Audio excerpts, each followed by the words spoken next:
Jom sama-sama kami, caranya mudah. Hanya klik join button. Terima kasih. Bila kita lihat dalam sejarah, asal penduduk Amerika dulu orang apa? Asal pribumi Amerika orang apa? Adakah orang Amerika sekarang? Tak. Orang Amerika tu, mereka memanglah halau, mereka buat macam-macam. Tapi bila mereka buat, pernah tak dinisbahkan perbuatan mereka atas nama agama?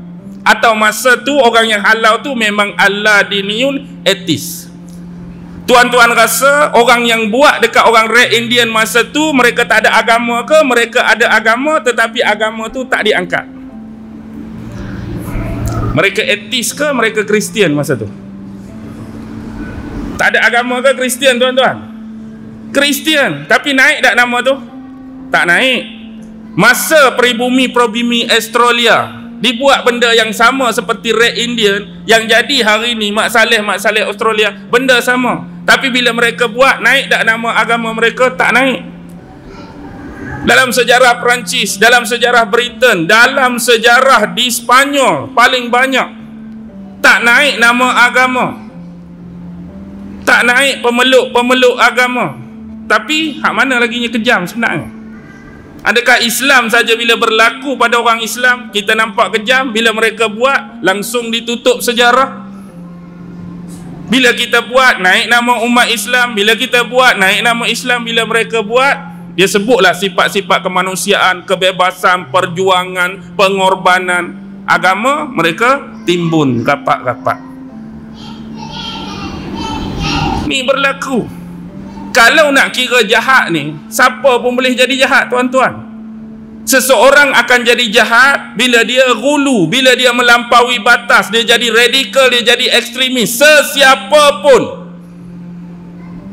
Orang Islam sekalipun, walaupun sebenarnya tak mengajarkan ekstremis, radikal, kekejaman, teroris, kalau dia terlebih had, apa jadi? Jadilah benda tu. Jadilah benda yang orang tuduh macam-macam, ISIS ke, Daesh ke. Ni hak melampau. Jadi bila melampau, satu je keburukan dia. Hak naik nama siapa? Sebab kita tu orang Islam akan naik nama Islam. Padahal Islam sendiri ajak ke buat benda tu? Hak daripada buat? Tak ajak. Tapi mereka melampau daripada acuan agama, tapi yang naik.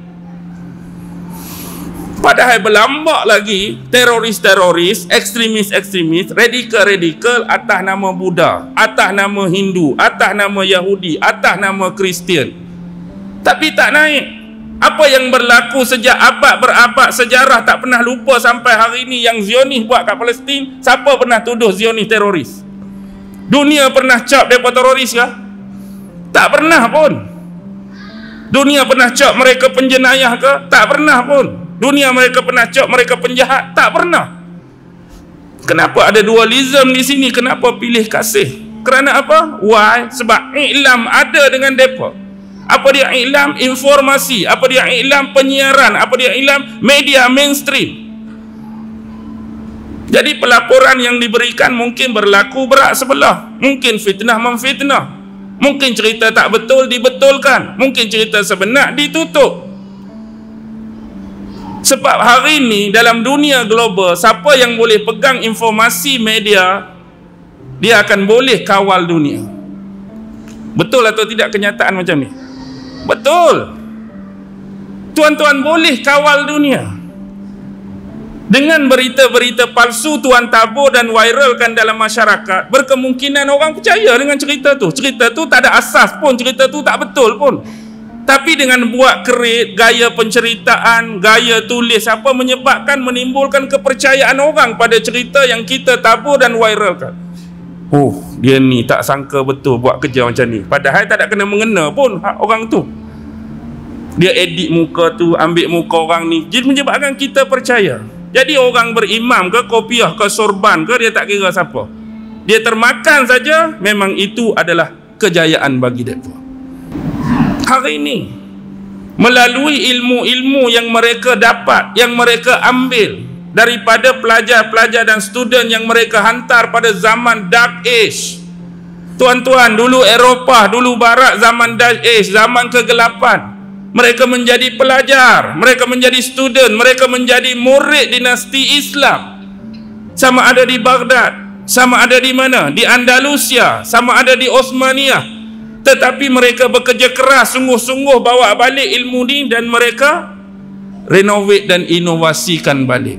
Last sekali mereka menjadi pencipta-pencipta kepada alat-alat logistik dan ketenteraan yang jauh lebih hebat daripada kita. Kita hanya jadi hari ni pembuat ke pembeli? Kita jom beli lah. Orang kata 5 juta, 5 juta lah kita. Orang kata 1 bilion, 1 bilion lah kita. Orang kata besi buruk saja, tak boleh guna, belilah juga. Dah tak reti nak buat, tak reti nak handle. Kita bukan kadang-kadang tak reti, tapi kadang-kadang kita tak mengambil berat dalam unsur-unsur macam ni.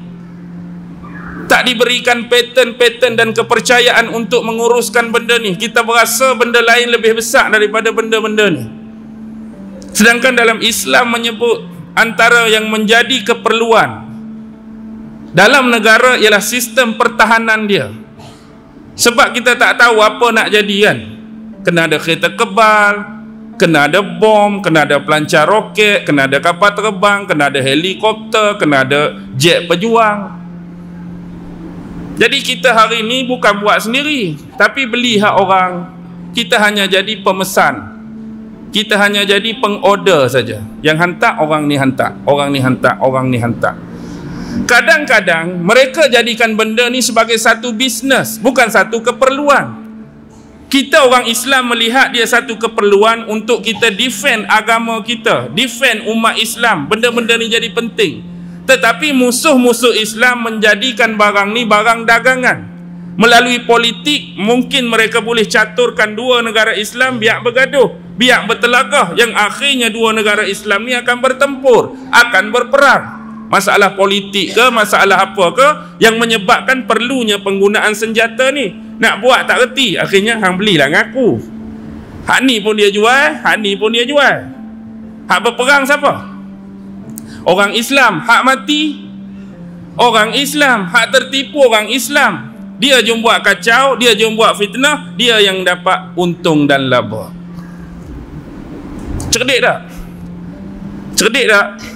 Cerdik. Kita orang Islam boleh buat tak benda macam ni? Boleh. Tapi jangan salah anggap. Boleh di sini, kalau kita nak buat sama seperti dia, boleh. Kalau kita nak buat jahat kat orang. Tapi agama tak ajak, tu je yang kita lapik lah ni. Jenis buat jahat kat orang, agama tak ajak. Fitnah orang, agama tak ajak. Tipu orang, agama tak ajak. Mengacung orang, agama tak ajak. Kes agama larang, kes agama tak setuju, yang jadi kita duk jadi baik macam ni. Orang je tak berhenti buat kat kita. Kalau kita nak buat, boleh. Nak tipu kafir, nak racun kafir, nak fitnah kafir. Tapi Islam tak ajak benda macam tu. Sebab kita ni nak menghasilkan manusia yang baik, manusia beriman, manusia soleh, manusia berakhlak. Kalau kita orang Islam juga buat benda yang sama, apa yang jadi tuan-tuan? Yang tu yang mereka nak sebenarnya. Mereka boleh label macam-macam. Penjenayah, teroris, radikal, ekstremis. Dan satu lagi, mereka akan angkat agama tadi kalau kita terlajak.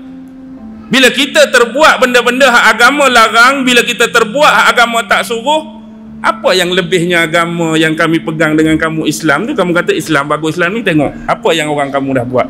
Bom sana, bom sini, tembok sana, tembok sini, letup sana. Baik ke Islam ni? Mereka akan gunakan benda-benda tadi untuk hujum dan jatuhkan agama kita.